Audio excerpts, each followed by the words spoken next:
اعوذ باللہ من الشیطان الرجیم بسم اللہ الرحمن الرحیم۔ میں زیادہ تمہیدی گفتگو نہیں کروں گا، لیکن بات کی ابتدا ڈاکٹر اسرار احمد صاحب کے اس کمنٹ سے کروں گا جو انہوں نے فرمایا کہ انسان بھی تو بے ایمان ہوتے ہیں، اور دوسری بات یہ کہ میں اس سے اختلاف کرتا ہوں کہ آپ ایمان کو چھوڑ کے، مومنوں کو چھوڑ کے آپ انسان کی بنیاد پہ کوئی معاشی سسٹم یا بینکنگ کو کھڑا کریں، کیونکہ قرآن و سنت کی تعلیمات سے زیادہ کوئی انسان کو نہیں جانتا، اور وہی جو طریقہ دیتی ہے وہی ہمارے لیے مشعل راہ ہے۔ لہذا اگر ہم یہ مان جائیں کہ اسلامی تعلیمات میں ہمیں یہ نہیں ملتا اور اس کو چھوڑ کے ہم صرف معاشی قوانین کو اولیت دیں اور اس کی بنیاد پہ اسلام کے اصولوں کا حل نکالیں، میں سمجھتا ہوں یہ ایمان کے خلاف ہے۔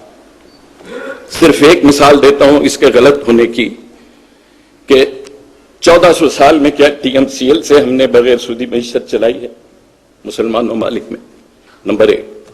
نمبر 2، سپلائی اینڈ ڈیمانڈ کے لا آف ڈیمینشنگ یوٹیلیٹی سے جس بندے کے پاس گھر میں کھانے کو کھانا نہیں ہے اور وہ دن بھر اجرت کر کے 2 روٹیاں شام رات میں لے آتا ہے، اس کے پاس اس معیشت کے قانون کے تحت وہ 2 روٹیاں سونے کی روٹیوں سے زیادہ ہیں، لیکن اسلام کہتا ہے کہ اگر یہ اللہ کی راہ میں خیرات کر دے تو وہ سب سے اعلیٰ بندہ۔ تو یہ جو انسان کی کو تعلیمات الہیہ کے پابند کرنا ہے، اس کے اندر ہی ساری ہمارے پاس جواب ہے۔ لہٰذا میں اسی حد میں بات کروں گا، میں کسی مناظرے کی بات نہیں کرنا چاہتا ورنہ ڈیبیٹ ہو جائے گا۔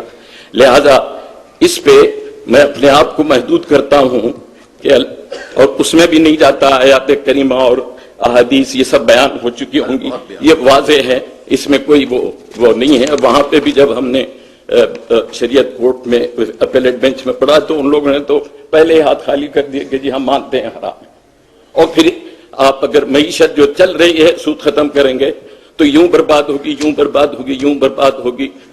70-75 کے قریب انہوں نے پریزنٹیشنز دیے تھے۔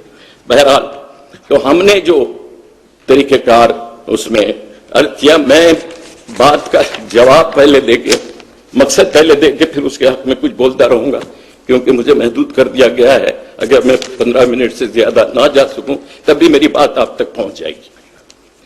اس کا سارا لب لباب یہ ہے، اور آج کا موضوع بڑا پریسائز ہے، وہ ہے اسلامی تعلیمات اور بینکنگ۔ اسلامی تعلیمات کے حوالے سے بینکنگ سود کی بنیاد پہ قائم ہے اور اسلامی تعلیمات اس کو ختم کرتی ہیں۔ یہ تضاد ہے بنیادی سوال، اور اسلام سود کو ختم کرتا ہے۔ اب سوال پیدا ہوتا ہے کہ موجودہ صورتحال میں کیا اقدام ہے جو حکومت کر سکتی ہے اور یہ ختم کیا جائے۔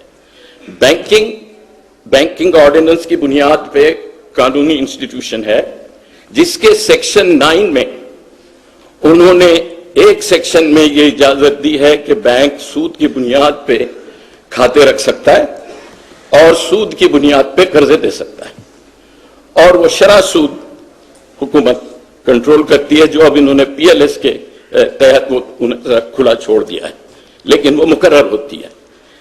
اس کو آپ مضاربہ مشارکہ سے تبدیل کر دیں اسی بینکنگ آرڈیننس میں، کہ بینک کھاتے جو رکھے گا وہ کھاتے دار اس کے ساتھ شریک ہوگا مشارکہ مضاربہ کی بنیاد پہ، اور جو قرضہ دے گا وہ بھی مشارکہ مضاربہ کی بنیاد پہ دے گا۔ اس میں جو بڑا سوال جس کا جواب آتا ہے کہ وہ ابھی فرمایا، انہوں نے فرمایا کہ انسان تو ہے ہی بدماش، لہذا ہم معیشت کے اوپر جائیں، یہ بات غلط ہے۔ جب آپ اس کو ملکیت کھاتے دار کو دیں گے اور بینک کو اس کی ملکیت میں شیئر کرائیں گے، تو کیا بینک کا بندہ وہاں مینجمنٹ پہ بھی بیٹھ کے وہ دھوکہ کھا جائے گا کہ کوئی جھوٹے اکاؤنٹس دیے جائیں اور کھاتے داروں کا پیسہ لوٹا جائے؟ یہ نہیں ہو سکتا۔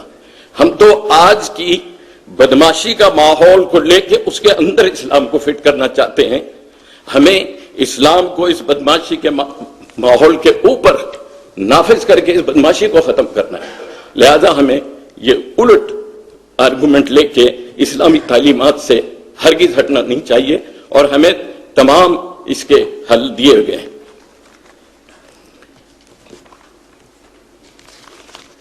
تو حاصل گفتگو یہ ہے میرا کہ صرف ایک اقدام کی ضرورت ہے. فیڈرل شریعت کورٹ نے، سپریم کورٹ شریعت اپیلیٹ بینچ نے، ان سب نے فیصلے دیے، اور میں اس سے متفق نہیں ہوں کہ چونکہ متبادل دینے میں، یہ تو متبادل مانگ کے تو انہوں نے شیطانی کی ہوئی ہے. یہ کورٹ کا کام ہی نہیں ہے کہ متبادل دے. فیڈرل شریعت کورٹ اور سپریم کورٹ شریعت اپیلیٹ بینچ کا کام یہ ہے کہ یہ کہے کہ سود اسلامی تعلیمات کے مطابق حرام ہے کہ حلال، اور آئینی طور پہ یہ جاری رکھا جا سکتا ہے کہ نہیں. انہوں نے تو یہ وقت نکالنے اور اس مسئلے کو ابہام میں ڈالنے اور اپنے فیلڈ میں لے جانے کے لیے کہ یہ ہوگا، یہ ہوگا، آلٹرنیٹو مانگا ہے. فیڈرل شریعت کورٹ نے اور سپریم کورٹ نے جو فیصلہ کر دیا ہے، اس حکومت کو آئینی قانونی طور پہ اس کا نفاذ کر دینا چاہیے. یہ مسئلے اس کے ہیں کہ قانوناً کیا ہو سکتا ہے. اور جیسے میں نے عرض کیا کہ وہ بینکنگ کمپنیز آرڈیننس میں شرح سود کی جگہ آپ مشارکہ، مداربہ آپ انسرٹ کر دیں. یہ مسئلہ جس کی بنیاد پہ بینک ہے وہ اسلام کی بنیاد پہ بینک ہو جائیں گے. اب اس کے بعد کیا صورتحال ہوتی ہے اور کیا دلائل ان کے ہیں، جیسے بہت سے یہاں بیان بھی کیے گئے، تو اس میں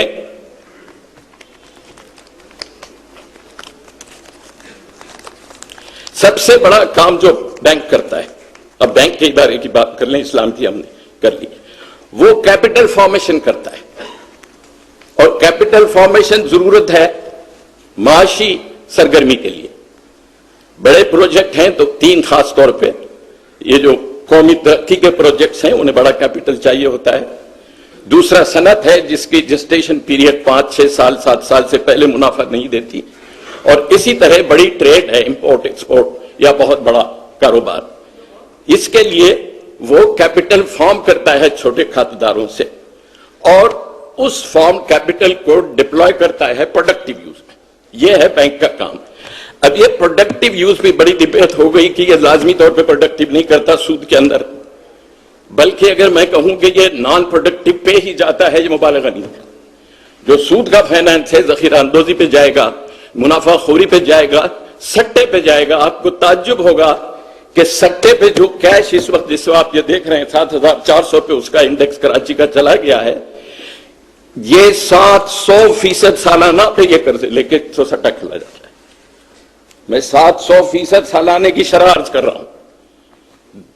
ایک دن کے لیے 2% دے کے کیش لیا جاتا ہے، اور وہاں پہ وہ کیونکہ وہ ٹرانزیکشن شرعی نہیں ہوتا. ملک ایک کے ہاتھ سے دوسرے میں جاتا ہی نہیں، وہ بے میں آتا ہی نہیں.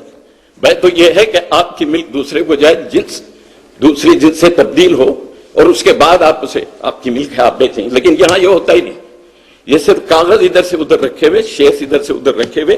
اگر آپ یہ سمجھیں کہ یہ جو شیئر انڈیکس اتنا اوپر چلا گیا ہے، تو کیا پاکستان میں انڈسٹریز، جو پرویز مشرف صاحب جب آئے تھے اس وقت 1500 تھا انڈیکس، اب 7500 ہو گیا ہے، تو کیا 5 گنا انویسٹمنٹ ہو گئی ہے ہماری صنعت میں اور تجارت میں، اور اس میں نہیں، بالکل نہیں ہوئی. یہ صرف انہوں نے اپنے پیسوں سے سٹا کھیل کے، اور ایسا ہی سٹا کھیلا جا کے سوروز نے انڈونیشیا کی معیشت اور ملیشیا کی معیشت لوٹ لی تھی. اور یہ پیسہ اسی وقت مل سکتا ہے سٹے کے لیے جب سود پہ پیسہ اویلیبل ہو. لہذا یہ کہنا کہ بینکنگ میں نقصان ہوگا یا کیپٹل فارمیشن نہیں ہوگا، میں تھوڑی سی اور ایک بات جمپ کر کے آ جاتا ہوں. مشارکہ مداربہ پہ سرمایہ کاری اگر ہو، ہم نے ایک مثال اس میں فیڈرل شریعت کورٹ میں جو مولانا ستار خان نیازی علیہ رحمہ اور اس خادم نے اس کے جواب میں دی تھی، اس میں ایک مثال ہے. میں وقت میں تفصیل میں نہیں جاتا، وقت بچانے کی کوشش کر رہا ہوں. اتنا میں کہہ سکتا ہوں کہ اس assumption پہ کہ ملک میں کاروبار پہ 30% سال کا منافع کا یہ مفروضہ ہے، اور اس میں ایک سرمایہ کار